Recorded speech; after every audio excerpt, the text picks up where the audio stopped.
नमस्कार दोस्तों, आपके अपने चैनल में स्वागत है। आज हम आपके लिए साप्ताहिक वीडियो लेकर आए हैं, जिसमें हम आपके लिए 4 बेहतरीन शेयरों का जिक्र करेंगे, जो अपने 52 वीक हाई से लगातार गिर रही हैं। इस सीरीज की पहली कंपनी क्रेडिट एक्सिस ग्रामीण लिमिटेड, भारत की एक प्रमुख माइक्रो फाइनेंस कंपनी है ये, जो ग्रामीण इलाकों में रहने वाले कम आय वाले परिवारों को माइक्रो फाइनेंस सेवाएं प्रदान करती है। कंपनी 16 राज्यों और एक केंद्र शासित प्रदेश में काम करती है। कंपनी की सेवाओं में micro loan, bike, group micro loan, insurance और फाइनेंशियल एजुकेशन भी शामिल है। कंपनी का मार्केट कैप 14,600 करोड़ रुपए है। कंपनी का प्राइस टू अर्निंग रेशियो 11 का चल रहा है। कंपनी का बुक वैल्यू 438 चल रहा है। कंपनी का 5 साल का कंपाउंड ग्रोथ रेट 35% है। कंपनी का एनपीए पिछले कुछ तिमाहियों से बढ़ रहा है। कंपनी का प्राइस वैल्यू इसी कारण से गिर रहा है। कंपनी के शेयर में लगभग 50% तक की गिरावट आई है। यह टेक्निकल तौर पे एक अच्छे डिमांड जोन में पहुंच गया है और यहाँ कहीं ना कहीं एक बाइंग बन सकती है। कंपनी का फंडामेंटल मजबूत है। पिछले कुछ दिनों से कंपनी के शेयर में गिरावट आई है, लेकिन अन्य कंपनियों की तुलना में यह कम है। कंपनी के परिणाम में सुधार आने पर कीमत बढ़ सकती है। ऐसे में यहाँ निवेश किया जा सकता है। दूसरी कंपनी है उज्जीवन स्मॉल फाइनेंस बैंक। यह एक बैंकिंग सेक्टर की बेहतरीन कंपनी है। उज्जीवन स्मॉल फाइनेंस बैंक एक कमर्शियल बैंक है, जो अपने ग्राहकों को deposit, fund transfer, micro finance, housing loan, micro loan मुहैया कराती है। उज्जीवन स्मॉल फाइनेंस बैंक का मार्केट कैप 7,216 करोड़ रुपए है। इसका प्राइस टू अर्निंग रेशियो 6 का है। बुक वैल्यू 28.7 का है। जून सितंबर तिमाही में बैंक का प्रदर्शन उतना अच्छा नहीं रहा है। एनपीए 2.3 से बढ़कर 2.5 हो गया है। इस कारण इसका शेयर का परफॉर्मेंस उतना बेहतरीन नहीं रहा है और इसके प्राइस में लगातार गिरावट हो रही है।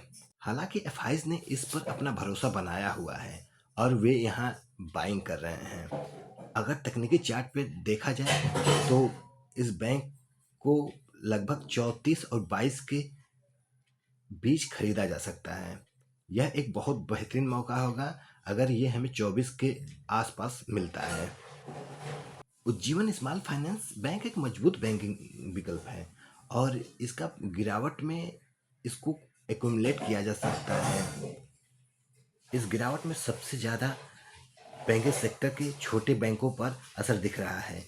स्मॉल फाइनेंस बैंक अपने लाइफ टाइम हाई से लगभग 40 से 35% तक गिर चुके हैं।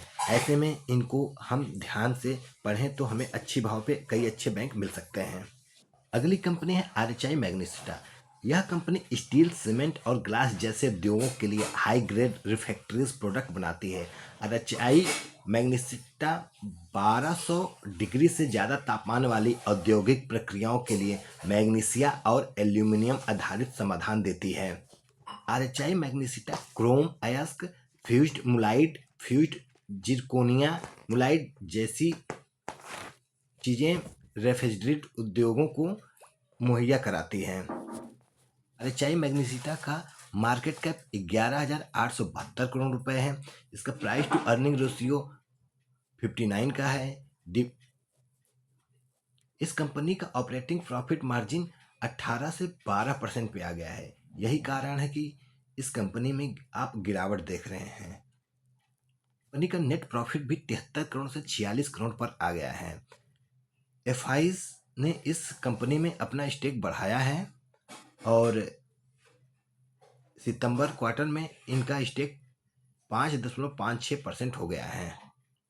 टेक्निकल तौर पे देखा जाए तो कंपनी अपने लाइफ टाइम हाई 900 रुपये से गिरकर 574 के आसपास ट्रेड कर रहा है और इसमें लगभग 450 और 500 के बीच एक अच्छा निवेश बन सकता है। अगली कंपनी है टीवीएस सप्लाई चेन सॉल्यूशन। यह एक बहुराष्ट्रीय सप्लाई चेन कंपनी है। TVS supply chain solution TVS group की एक कंपनी है जो ट्रांसपोर्टेशन, लॉजिस्टिक्स और वेयरहाउस से जुड़े कार्यों में लगी हुई है।